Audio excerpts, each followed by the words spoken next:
تو دوستو آج ہم آپ کو بتانے جا رہے ہیں قرآن کی معلومات کے بارے میں جو کہ ہر مسلمان کو معلوم ہونی چاہیے۔ لفظ قرآن کے معنی کیا ہیں؟ لفظ قرآن کے معنی جو تلاوت کیا جائے۔ قرآن پاک کے حروف کی تعداد کتنی ہے؟ قرآن پاک کے حروف کی تعداد 3,23,760 ہے۔ قرآن پاک کی آیات اور رکوع کی تعداد کتنی ہے؟ قرآن پاک کی آیات 6,666 اور رکوع 540 ہیں۔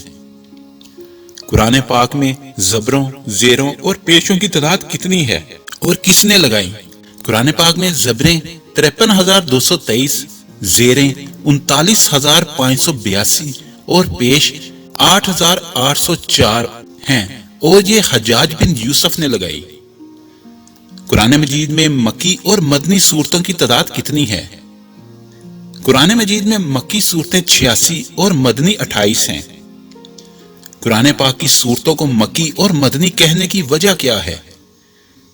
قرآن پاک کی وہ سورتیں جو ہجرت سے پہلے نازل ہوئی ان کو مکی اور جو ہجرت کے بعد نازل ہوئی ان کو مدنی کہا جاتا ہے۔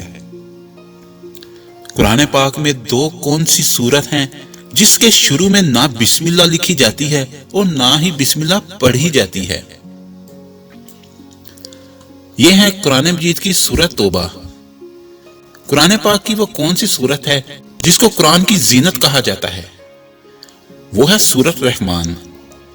قرآن پاک میں لفظ اللہ کتنی بار اور حضور نبی کریم صلی اللہ علیہ وآلہ وسلم کا نام نامی اہم اسم گرامی کتنے مقامات پر آیا ہے؟ قرآن مجید میں لفظ اللہ 2,697 بار اور محمد صلی اللہ علیہ وآلہ وسلم 4 مقامات پر۔ قرآن پاک کے سب سے پہلے حافظ کا نام کیا ہے اور آپ صلی اللہ علیہ وآلہ وسلم کے وصال کے وقت حفاظ کی کتنی تعداد تھی؟ سب سے پہلے حافظ کا نام صاحب قرآن حضرت محمد صلی اللہ علیہ وآلہ وسلم اور آپ کے وصال کے وقت حفاظ کی تعداد 22 تھی۔ اگر آپ کو ہماری ویڈیو اچھی لگی ہے تو اس کو لائک اور شیئر کریں اور ہمارے چینل کو سبسکرائب کرنا نہ بھولیے۔ شکریہ۔